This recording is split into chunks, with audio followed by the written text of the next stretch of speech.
Merci encore à nos musiciens. Prions pour ce moment d'enseignement. Merci tellement, Seigneur, pour cette louange. Tu nous commandes, en quelque sorte, de te louer, parce que tu en es digne, mais parce que ça fait tellement de bien à nos âmes également. Merci, Seigneur, pour ce moment. Ouvre nos cœurs maintenant à ta parole, qu'elle soit rendue vivante par l'action de l'Esprit Saint. Il sort de ma bouche juste du vent. Seigneur, c'est ton Esprit Saint qui fait toute la différence. Gloire à toi. Amen. Est-ce que vous avez déjà vu ce film? Le livre d'Élie, avec Denzel Washington, un de mes acteurs favoris. Ça date de peut-être d'une vingtaine d'années. C'est un gars qui a pour mission de ramener un livre dans une place pour le protéger. Et c'est un peu post-apocalyptique, là, donc il ne reste plus grand-chose sur la terre, la déchéance est là. Et il a le défi de ramener le livre, et c'est le livre d'Élie, qui n'existe pas vraiment, mais dans le film, il y a un livre sacré qui doit être ramené dans une place pour le protéger. Donc, je pensais à ce film-là quand je me préparais, parce qu'aujourd'hui, on continue notre série. Jésus est le meilleur. On a vu différentes façons où Jésus est le meilleur. Jésus est le meilleur Job, Jésus est le meilleur Abraham, Jésus est le meilleur David, Jésus est le meilleur Joseph. Et ce matin, Jésus est le meilleur Élie. Voilà. Qui est Élie? Est-ce qu'on connaît Élie? Ah, il y a deux personnes qui connaissent Élie dans la salle. Pourquoi est-ce qu'on fait cet exercice-là? C'est parce que Jésus, lorsqu'il est ressuscité, a apparu à ses deux disciples à Emmaüs et après ça, aux 11 à Jérusalem. Et ce qui est écrit dans la parole, c'est que commençant par Moïse, donc tous les livres de Moïse, les 5 premiers livres de la Bible, et tous les prophètes, donc on peut s'imaginer, là, et à travers toutes les Écritures, Jésus explique ce qui le concerne. Donc lorsque vous lisez l'Ancien Testament, le défi, c'est de connaître, d'essayer de comprendre où est Jésus dans cet Ancien Testament que je lis, dans ce personnage. De quelle façon est-ce qu'il me parle de Jésus? On a chanté un chant ce matin, « Parle-moi de Jésus ». Les personnages de l'Ancien Testament nous parlent de Jésus. Donc, qui est cet Élie? De quelle façon est-ce qu'il nous parle de Jésus? Comment discerner Jésus dans la vie de Élie? Et en quoi est-ce que Jésus est le meilleur Élie, l'unique Élie? Amen? All right. Donc, qui est Élie? Son nom signifie « Mon Dieu est Yahweh », « Mon Dieu est Jéhovah ». D'abord, il y a un nom particulier en partant. C'est un prophète 9 siècles avant Jésus-Christ, et c'est le prophète qui est le plus cité dans le Nouveau Testament. Donc, il y a plusieurs prophètes qui sont cités. Lui, c'est le prophète Élie qui est le plus souvent cité. C'est le prophète qu'on retrouve en Jacques 5, où Jacques nous met au défi de prier, parce qu'il dit, vous vous souvenez, le prophète Élie a prié, puis il n'a pas mouillé pendant 3 ans, et puis il était un homme comme vous. Donc, vous aussi, faites comme Élie, ayez cette foi comme Élie. Donc oui, Élie avait prié, et il y a eu une sécheresse de 3 ans, un peu comme un jugement de Dieu, parce qu'à l'époque, le roi Akab ne faisait pas la volonté de Dieu. Il était marié à une femme qui s'appelait Jézabel. Pas un modèle de foi. Jézabel, on la retrouve en Apocalypse comme modèle de femme un peu cinglée. Okay? Elle avait à sa table 450 prophètes de Baal. Baal, c'est comme un idole. Elle avait à sa table, donc elle nourrissait ses prophètes, ses faux prophètes, et 400 prophètes d'un autre dieu qu'on appelle Astarté. Bon, on pourra faire des jeux de mots en québécois avec ça, mais on ne le fera pas. Donc, elle avait près de 1000 prophètes, 1000 faux prophètes à sa table. Donc, ça, c'était Jézabel. Et le prophète Élie est demandé par Dieu pour aller confronter le roi Akab, sa femme Jézabel, et aussi leur fils, qui n'aura pas tellement un beau plan de match en tant que roi de Dieu. Donc, il est appelé à les confronter, tellement que le roi Akab va le surnommer le trouble-fête. Élie, ça va être le trouble-fête, c'est le gars qui vient me fatiguer avec cette parole du Seigneur, parce que je ne marche pas droit. À un moment donné, il y a une confrontation entre Élie et les 450 prophètes de Baal. Ils disent, on va vous faire un test, okay? Parce que là, il faut vous décider là, sur quel bord vous vous branchez. Est-ce que vous voulez suivre Dieu ou est-ce que vous voulez suivre Baal? Puis là, on va faire un test, puis ça va vous brancher. Fait qu'il prépare un sacrifice avec un autel, avec un animal, tout ça. Et même côté, avec Élie, il fait la même chose sur son bord. Et puis là, ils disent, priez votre Dieu Baal pour que le feu descende du ciel et consume votre sacrifice. Puis là, il les niaise, Élie. Il dit, allez-y, là, même vous pouvez vous couper des morceaux de chair là, pour invoquer votre Dieu. Là. C'était ça à l'époque. On croyait qu'en enseignant, là, les dieux nous répondaient plus. Puis Élie les regardait, puis il niaisait un petit peu, puis il ne s'est rien passé là. Puis il dit, arrosez mon sacrifice, mettez de l'eau. Puis finalement, le feu est descendu sur le sacrifice d'Élie. Et là, il a dit au peuple, choisissez. Vous allez suivre Dieu ou vous allez suivre Baal. Vous voyez que ce n'est pas lui qu'il faut suivre. Alors, le texte nous dit qu'il a sacrifié 450 prophètes de Baal. C'est beau l'Ancien Testament, hein? À l'épée.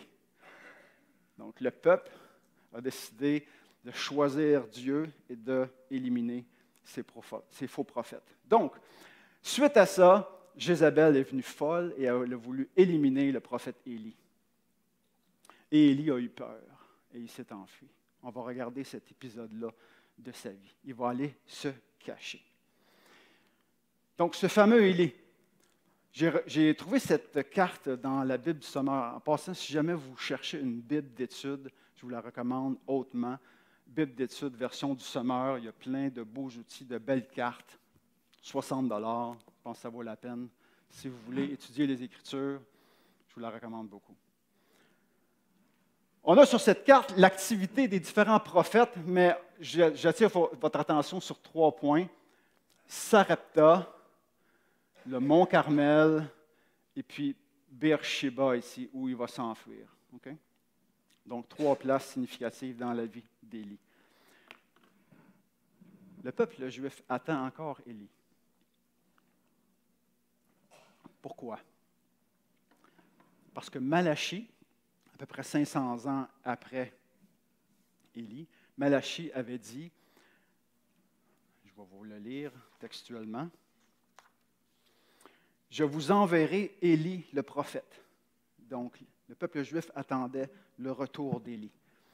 Ça dit, « Avant que le jour de l'Éternel arrive, ce jour grand et redoutable, il ramènera le cœur des pères à leurs enfants et le cœur des enfants à leurs pères. » Donc, il y avait ce symbole de communion lors de la venue du grand jour de l'Éternel. Pour nous, chrétiens, nous comprenons que ce retour s'est fait dans la personne de Jean-Baptiste. Parce que l'Évangile de Luc, lorsqu'elle nous parle de Jean-Baptiste, voici ce que dit le texte dans Luc. Il ramènera, en parlant de Jean-Baptiste, il ramènera plusieurs des fils d'Israël au Seigneur, leur Dieu. Il marchera devant Dieu avec l'esprit et la puissance d'Élie pour ramener le cœur des pères vers les enfants et les rebelles à la sagesse des justes. Donc, vous voyez le lien entre les deux textes. Donc, pour nous, chrétiens, ce retour d'Élie s'est fait en la personne de Jean-Baptiste. Pour les Juifs, ils l'attendent encore. On a une photo ici de la synagogue de Cavalion. Et vous voyez cette chaise? Cette chaise est réservée pour Élie, pour l'accueillir lors de son retour. Donc, on a 2 compréhensions différentes du texte, bien entendu. Donc, je vous fais un petit peu un portrait de qui est Élie. Et j'aimerais vous parler en particulier de 5 épisodes dans la vie d'Élie et de voir qu'est-ce qu'on peut apprendre et comment est-ce que Jésus est un meilleur Élie à travers ce texte-là. Donc, premier épisode, multiplication de la farine et de l'huile. Ça se trouve en 1 Roi. On se souvient peut-être de l'épisode. Il y a une famine, bien entendu, parce que c'était Élie qui l'avait prédit, parce que le roi Akab et puis sa femme, tout ça, suivaient des faux dieux. Donc, il y a eu comme un jugement sur le peuple à travers une famine de 3 ans. Puis pendant ce temps-là, Dieu demande à Élie d'aller se nourrir auprès d'une veuve de Sarepta. La première chose que j'ai pointée en haut sur la carte. Donc, il se rend là, il rencontre une veuve qui n'a pas une scène. Okay? Il lui reste de la farine et de l'huile pour un repas, pour elle et son fils. Et le prophète Élie a le culot de lui demander « Va me préparer un repas. » Hein, c'est fort, hein? Et puis, lorsque tu l'auras préparé, donne-moi-en d'abord. Il y a le culot de dire, donne-moi-en d'abord, puis après ça, tu pourras nourrir toi et ton fils. Donc, il y a cet épisode, et puis elle reconnaît en Élie un prophète, donc elle fait ce qu'il lui demande, et miraculeusement, l'huile et la farine se multiplient. Elle n'en manque pas. Elle en a assez pour elle, son enfant, le prophète, et bien des jours après. Donc, il y a cet épisode de la multiplication de l'huile et de la farine. Ne crains pas. Élie lui dit, ne crains pas. N'aie pas peur. Tu as peur d'en manquer. Je sais que tu as peur d'en manquer. Je sais que tu vis une crise. Ne crains pas. Prépare-moi d'abord. La farine et l'huile vont rester pleins. Est-ce que ça nous parle de Jésus, ce texte-là? Hein? Est-ce qu'on reconnaît l'œuvre de Jésus dans ce texte-là? Bien entendu, on pense aux multiples multiplications des pains que Jésus a fait. Donc, pourquoi est-ce que Jésus est le meilleur Élie? Il y a cet épisode en Jean 6 où il va nourrir, pas une veuve et son fils, mais il va nourrir une foule de 10 000 personnes. À partir de quoi? 2 et 5. 2 pains, 5 poissons, qui va multiplier pour une foule de 10 000 personnes. Wow! Ça, c'est notre Jésus. Ça, c'est notre Jésus qui est capable, à partir de ce qu'on a, du peu qu'on a, de multiplier pour sa gloire.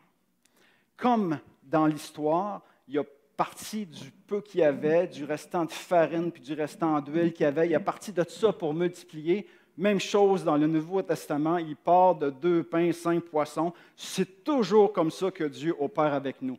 Il part à partir du peu qu'on a, du peu qu'on est prêt à donner, et il le multiplie. Toujours comme ça que Dieu fonctionne. Toujours à partir de ce qu'on a, toujours avec nous, jamais sans nous. Il y a toujours une petite portion de notre responsabilité qui est là. Donc, la parabole des talents, par exemple, nous parle de ça. Qu'est-ce que je fais avec les talents que Dieu m'a confiés? Est-ce que je les multiplie ou je les cache? Toujours avec nous, jamais sans nous. Dans le même texte, dans Jean 6, Jésus va continuer, il va parler il va faire cette multiplication, mais après ça, il va donner comme un sens à ça. Il va dire, vous vous souvenez de l'histoire de Moïse où on nourrissait le peuple hébreu miraculeusement à travers la manne? Bien, il va dire, c'est moi, la manne du ciel. Comme le peuple hébreu a été nourri par la manne dans le désert, vous, peuple, maintenant, vous devez vous nourrir de moi. C'est moi, la manne. C'est de moi que vous devez vous nourrir. Et c'est ce qu'on va célébrer dans un instant. La Sainte Seine, où on se nourrit du Christ. Et il va parler que vous devez manger ma chair, vous devez boire mon sang. Des paroles spéciales. On va même accuser les chrétiens de l'époque de cannibales, parce qu'on tenait ce discours-là. Et même l'Évangile de Jean va plus loin. On utilise le mot « manger » dans le grec beaucoup, le mot « phago », comme « phagocytose », peu importe, là, c'est le mot « manger » en grec. Mais à un moment donné, il change de mot et il utilise le mot « croquer ». Celui qui croque ma chair. Hein? Jean voulait être certain qu'on ne parlait pas d'une espèce de Jésus céleste là, qui ne s'était jamais incarné, là, parce qu'il y avait cette erreur-là à l'époque. Il voulait qu'on comprenne que Jésus est bienvenu en chair et en os. Mais c'est la même chose pour nous. Ce n'est pas juste un symbole, ce bout de pain-là. Ça représente la présence réelle de Jésus en ce moment dans ta vie. Et si tu as faim, si tu as soif maintenant, viens te nourrir du Christ. Croque le Seigneur. Croque dans la vie. Hein? Il y avait un slogan à un moment donné, là, croque dans la vie. Même chose spirituellement. Viens et croque. Le mot est fort pour qu'on réalise là, qu'il y a quelque chose de vrai qui peut venir prendre place. Amen. Je vais vous inviter maintenant à venir prendre la coupe et à célébrer Jésus. Prenez un moment de prière ensemble. On s'arrange pour qu'il n'y ait personne qui reste seul. On est une communauté, on est une famille. Donc, on ne veut pas que personne qui prenne la scène tout seul. Ça serait dommageable. Donc, regardez-vous. Faites-vous un clin d'œil. Hey, viens prier avec moi. OK? Et puis, on fait ça 2, 3 ou en famille. Donc, je vous invite maintenant à venir au repas du Seigneur. On vous invite maintenant.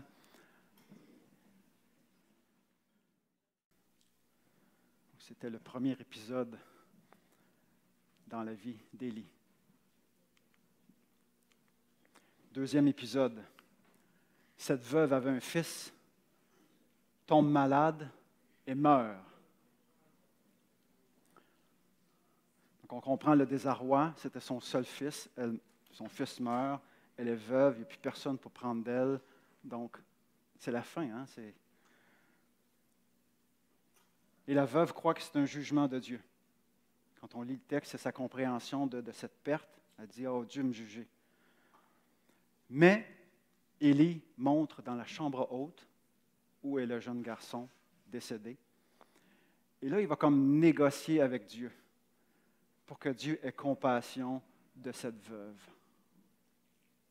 Et le texte nous dit qu'il va s'étendre 3 fois sur le jeune homme afin que son âme revienne en lui.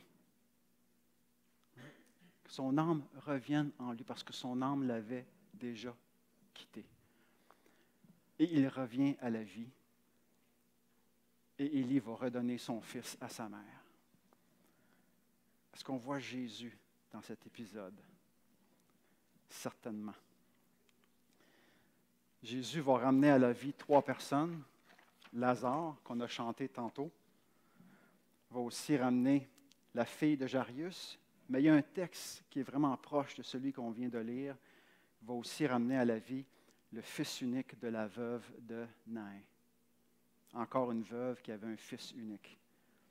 Il les ramène à la vie, mais on comprend qu'ils vont mourir encore. Hein? Ils vont passer à travers la mort 2 fois. Mais en Jésus, il nous propose, il nous offre, il nous prépare quelque chose de plus grand. La vraie résurrection. Pas une réanimation d'un corps mort en corps vivant, une ressuscitation dans un corps glorieux. Et lorsqu'il apparaît à ses disciples, ça nous donne un petit peu un avant-goût de quoi va avoir l'air ce corps glorieux. Il mange du poisson sur le bord de la plage avec ses disciples, mais il passe à travers les murs pour aller les rejoindre alors qu'ils sont embarrés dans une pièce parce qu'ils ont peur des Romains. Il dit à Thomas, « Mets ta main dans mon trou. » Donc, il y avait comme quelque chose de physique. Hein? Ce n'était pas juste un fantôme, ce n'était pas juste une vapeur. Mais en même temps, il se déplace et à un moment donné, il va monter au ciel pour aller rejoindre son fils. Et un jour, il va nous donner une espèce de corps glorieux. Avez-vous hâte? As-tu hâte, Michel, que ça fasse plus mal? Hein? Un jour, il va te donner un corps glorieux. Et un jour, vous allez retrouver les êtres amis qui sont morts dans la foi et vous allez courir dans les prés fleuris avec eux. Alléluia. Amen. Donc ça, c'est un autre épisode. J'en ai parlé tantôt de cette confrontation entre Élie et les faux prophètes. Est-ce qu'on voit Jésus là-dedans? Est-ce qu'il a passé à l'épée 450 faux prophètes? Non. Non. Mais il a dénoncé l'hypocrisie des chefs religieux. Si vous lisez comme il faut Matthieu 23, vous allez voir un Jésus qui chicane et qui varlope en s'il vous plaît. 7 fois, il va dire « Hypocrite! Vous imposez ta, et vous n'êtes même pas capable de... » Il va les traiter de race de vipères, de sépulcres blanchis. Un sépulcre, c'est un tombeau, ça pue, hein? Un tombeau, le corps qui se désintègre, puis vous le blanchissez pour que ça paraisse bien. Je mangeais des poires que ma fille m'a données la semaine passée. Elle a eu un poirier dans sa cour. Il va avoir comme 4000 poires dans son pommier. Je ne sais pas, là, mais dans son pommier. Des poires dans un pommier, dans un poirier. Elle nous a donné un gros, gros sac. Et puis, il était super belle. Mais quand je les ai ouverts, elles étaient comme toutes pourries à l'intérieur. Et je me suis dit, quelle poire de pharisien! Beau à l'extérieur, mais pourri en dedans. C'est ça que Jésus dit. Vous êtes des sépulcres blanchis. Donc, il va chicaner, il va dénoncer l'hypocrisie, mais il va dire en même temps, on ne passe personne par l'épée. Même les faux prophètes. On aime nos ennemis, on prie pour ceux qui nous persécutent. Voici en quoi Jésus est un meilleur Élie. Amen. Un quatrième épisode dans la vie d'Élie, c'est sa dépression. Il faut en parler un petit peu. Je vais parler un petit peu de dépression. C'est spécial quand on lit le texte, parce qu'il vient d'avoir une victoire spirituelle incroyable. Hein? Il vient là, de faire décider le peuple de suivre Dieu plutôt que ses faux prophètes. Hein, le feu est allé sur son sacrifice. Il ne s'est rien passé de l'autre bord, même s'il s'entaillait la chair et tout le tralala. Il vient d'avoir une victoire incroyable. Mais là, parce que Jézabel veut sa mort, il pogne les quételles. En français, comment on dit ça? C'est tout le monde qui comprend cette expression-là. Là, je sais qu'il y a des gens de d'autres nationalités parmi nous. Il pogne les quételles. Avoir la chienne, mais ça, c'est pas... Ouais, c'est quoi ça, avoir une chienne? Je suis allé voir un spectacle de Boucard Diouf, et puis il s'amuse beaucoup avec nos expressions. Hein? Donc, il a eu peur, c'est ça, il a pogné les quételles, il a eu peur, et il se sauve, et il se cache, et il marche un jour dans le désert, et il demande la mort. Comment ça se fait qu'un champion spirituel, qui vient d'avoir une victoire comme ça avec Dieu, est déprimé au point de vouloir mourir? Il dit, pourquoi est-ce que tu m'as donné la vie, Seigneur? Je veux mourir. Reprends ma vie. Il est humain, hein? Il est humain. Moi, je n'ai jamais vécu de dépression, mais je connais des gens qui sont passés à travers ça. Et qui suis-je pour juger? Et si ça peut arriver à un champion spirituel, ça peut arriver à n'importe qui dans cette salle. Hein? Donc, soyons là pour accompagner et non pas pour pointer du doigt. Alors qu'il est désespéré, un ange le réveille, lui donne à manger, le prépare à partir, et là, il va faire 40 jours dans le désert, jusqu'à la montagne de l'Horeb.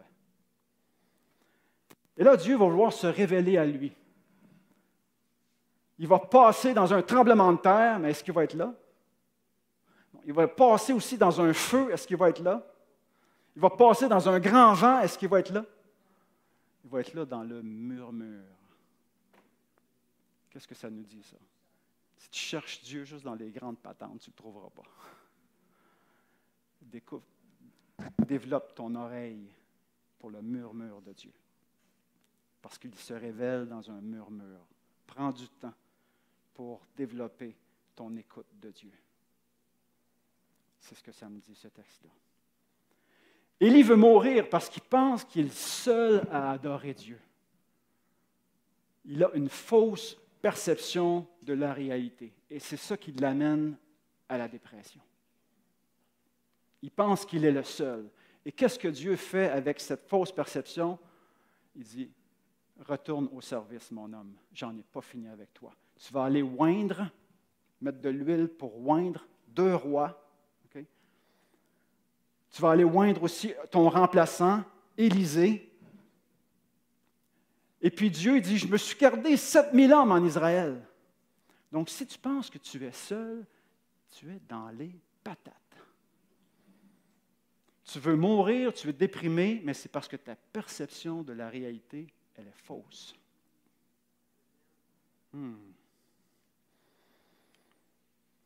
En quoi est-ce qu'on reconnaît Jésus là-dedans? Jésus a aussi passé 40 jours au désert. Et des anges l'ont servi. Jésus certainement savait écouter le murmure de son Père, avait développé cette écoute, cette intimité, cette communion avec Dieu. Il n'était pas impressionné par les grosses affaires, hein, Jésus. Maintenant, il y avait une foule qui le suivait là, parce qu'il venait de faire une multiplication des pains. Il se retourne en voulant dire « OK, j'ai nourri votre bédaine, là, vous voulez me suivre? » Mais là, quand il a commencé à parler un peu plus des exigences d'être un disciple, il leur dit « Est-ce que vous voulez toujours me suivre? » Puis il y en a plusieurs qui sont partis. Puis il regarde ses disciples et il dit « Voulez-vous partir, vous autres aussi? » Dieu n'était pas là. Jésus n'était pas là pour juste s'attirer des foules. Il cherchait des gens qui voulaient le suivre de tout leur cœur, pas juste des bédaines pleines. On a voulu faire mourir Jésus également, mais il n'est pas tombé en dépression. Et ma lecture, c'est à cause probablement d'attente et de perception qu'on se fait jouer des tours qui nous amènent vers la déprime. Jésus avait des attentes très, très réalistes. Il savait sa mission et il y avait aussi des perceptions réelles et vraies de qui il était, de qui était Dieu, de qui étaient les autres, etc. Donc, je nous encourage à gérer nos attentes de la vie et à avoir des perceptions vraies de la vie, si on veut se mettre à l'abri contre la déprime. Mais souvenons-nous, même les plus spirituels peuvent tomber en dépression. Donc, ne jugeons personne. Amen? Dernier épisode. Le texte nous raconte que Élie n'est pas mort. En connaissez-vous bien du monde, vous autres, qui ne sont pas morts? Ben, à part ceux qui sont encore vivants aujourd'hui, là, mais... Vous n'êtes pas morts. Donc, la Bible en relate deux. Élie et Enoch. Donc, deux personnes qui ne sont pas passées par la mort. Okay? Donc, la Bible nous dit que Élie a été élevé au ciel avec des chars de feu. Puis vous voyez un peu comment ça se... Wow. Ça devait être un peu extraordinaire. Mais ça n'a pas été la fin de la vie d'Élie. Parce qu'il y a un autre épisode dans la vie d'Élie, et c'est lors de la transfiguration de Jésus. OK? Il monte sur la montagne, il invite Pierre, Jean-Jacques, et puis, qu'est-ce qui se passe? Son visage devient glorieux, et puis il y a deux personnages avec lui. Qui? Moïse, et puis Élie. Ah! Il a été élevé aux cieux, mais ça n'a pas été la fin de son activité, parce qu'il est invité par Jésus lors de sa transfiguration. Un représente la loi, l'autre représente les prophètes. Et Jésus s'entretenait avec eux. De quoi qu'il parlait? Ah, bravo Michel. Et le mot grec, c'est l'exode. Hein, il parlait de l'exode de Jésus. Moïse avait de l'expérience avec l'exode. Hein, il avait conduit le peuple hors de l'Égypte pour la terre promise, pour la libération de l'esclavage. Et nous, on l'applique spirituellement, c'est la vie éternelle, c'est la libération du péché. Mais Élie, lui, quel genre d'exode qu'il a eu? Ah, élevé au ciel, il est aussi parti vers le ciel sans la mort. Donc Jésus parle avec ces deux-là de son propre départ à lui, qui résume un peu l'exode que Moïse a vécu et l'exode que Élie a vécu. Parce que Jésus va vivre un exode aussi. Il va être élevé vers le ciel, et pas juste vers le ciel, mais vers son Père. Hein? On parle de communion ici. Et ça représente pour nous cette libération de l'Égypte, du péché, et cette terre promise, cette vie éternelle. Donc c'est ça, c'est de ça qu'ils parlaient ensemble lorsque les trois étaient ensemble. C'est ce que Luc nous parle. Ils discutaient entre eux de l'exode de Jésus. Maintenant, j'aimerais qu'on profite de ces textes-là pour aller dans ce que j'appelle un deuxième niveau d'interprétation. Il y a un premier niveau, okay, qui sont les faits, la résurrection de Jésus, la terre Ça, c'est correct. Mais j'aimerais qu'on aille dans un deuxième niveau, pour nous-mêmes. Et j'ai quelques questions pour vous. On parle de la multiplication des pains, c'est nice, mais une question qu'on doit se poser, c'est qu'est-ce que Jésus veut multiplier dans ma vie? Quels sont mes talents que Jésus aimerait multiplier, faire fructifier, porter du fruit? Est-ce que vous pouvez identifier ça dans votre vie? On a tous des talents ici. Qu'est-ce que Jésus aimerait faire fructifier, multiplier? Ou bien, est-ce qu'on les cache? Donc, on est invité par ce texte à faire multiplier, parce que Jésus est le grand multiplicateur. Hein? Il y a des choses dans ta vie qui veut peut-être faire fructifier. Donc, une question pour toi ce matin. Deuxième question. Qu'est-ce que Jésus veut ressusciter en toi? Oui, on parle de la résurrection du Christ et notre propre résurrection à la fin, mais maintenant, dans mon quotidien, dans mon maintenant, dans le royaume de Dieu, aujourd'hui, qu'est-ce que Jésus veut ressusciter? Qu'est-ce qui est mort en toi? Qu'est-ce qui a mouru? Mauvaise conjugaison, je le sais, là, mais c'est juste cute. Qu'est-ce qui a mouru? Qu'est-ce que tu as enterré pour essayer d'oublier et que Dieu veut ramener à la vie dans une autre forme? Tu des choses que tu as décidé d'oublier volontairement, mais que Dieu t'appelle à revoir? Ça peut être un trauma. Hein? Il faut retourner au trauma et le vivre avec la présence de Dieu. On appelle ça la guérison de la mémoire. Est-ce que Jésus t'invite à ressusciter quelque chose dans ta vie? Une autre question. Quel ennemi dois-tu aimer plutôt que détruire? On n'est pas appelé à passer l'épée aux faux prophètes ou à ceux qui pensent différents de moi. Parce qu'on passerait l'épée à une cible. Oui, beaucoup, hein? Oui, je suis appelé à aimer. C'est qui mes ennemis? Qui sont tes ennemis aujourd'hui? C'est-tu ton voisin fatigant? Hein? C'est-tu ton collègue de travail qui bavasse dans ton dos? C'est qui ton ennemi? La personne qui te dénonce injustement? Qui est ton ennemi? Les gens qui font du trafic humain, pour moi, c'est mes ennemis. Ça, j'ai bien de la misère. Alors, je les aime en priant pour eux. je vous dis ça, on reçoit toutes sortes de patentes sur nos cellulaires, sur nos textos. How are you today? Haven't seen you since a long time. Moi, tu ne me connais pas. Qu'est-ce que tu veux? Tu sais? Moi, je réponds, repent and love Jesus. Repends-toi, aime le Seigneur, arrête de niaiser, arrête d'essayer de frauder tout le monde. En tout cas, je vous dis ça de même. C'est ma façon de les aimer. Autre question. On parle de perception. Hein? Élie avait une mauvaise perception de ce qui se passait. Il pensait qu'il était le seul, il était déprimé, il voulait mourir, alors que ce n'était pas vrai du tout. Puis des fois, on peut avoir des fausses perceptions, nous aussi. As-tu des fausses perceptions de qui est Dieu? Ah, Dieu me juge, Dieu n'est pas content avec moi, etc. As-tu des fausses perceptions de qui tu es? Hein? Je ne vois rien. C'est ça que tu as entendu de tes parents toute ta vie. As-tu, tu sais, les autres, c'est mes ennemis, la culture, le monde est juste mauvais. Est-ce que tu as des fausses perceptions qui doivent être corrigées? Comme Élie a dû être corrigé. Remets-toi à servir. Élie, ça ne tentait plus de servir. Il dit non, moi je prends ma retraite, là, il y a une folle qui court après moi qui veut me tuer, moi c'est fini. Je débarque. Le ministère, là, c'est fini. Je ne sers plus Dieu. Je m'en vais dans le désert et je meurs. Y a-t-il quelque chose qui t'a ralenti? Y a-t-il quelque chose qui t'a créé un obstacle, hein, qui fait en sorte que tu ne sers plus Dieu?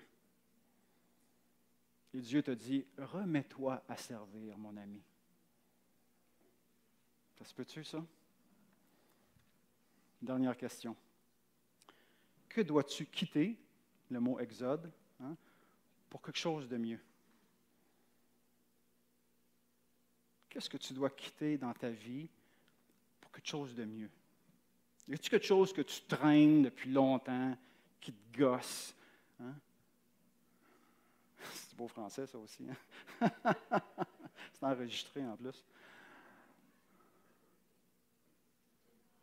Il me semble que c'est Hébreu qui dit « Débarrassez-vous des péchés qui vous ralentissent, hein, qui vous encombrent. » C'est-tu Hébreu qui dit ça? Il me semble. Hein? Merci. Y a-t-il quelque chose là, que tu dois quitter pour mieux, pour la liberté, comme fils de Dieu? Hein? Est-ce qu'on dit amen à ça? Voilà. Reprenons le chant, le 4e chant. Il est où, Michel? Le 4e chant était juste fantastique. Puis je pense que c'est en lien. Lorsqu'on nous pense, on nous invite, je vous invite à vous lever, on nous invite à penser à Lazare, à Cana, à toutes ces actions que Dieu a faites dans le passé et qu'il peut faire pour nous aujourd'hui. Amen.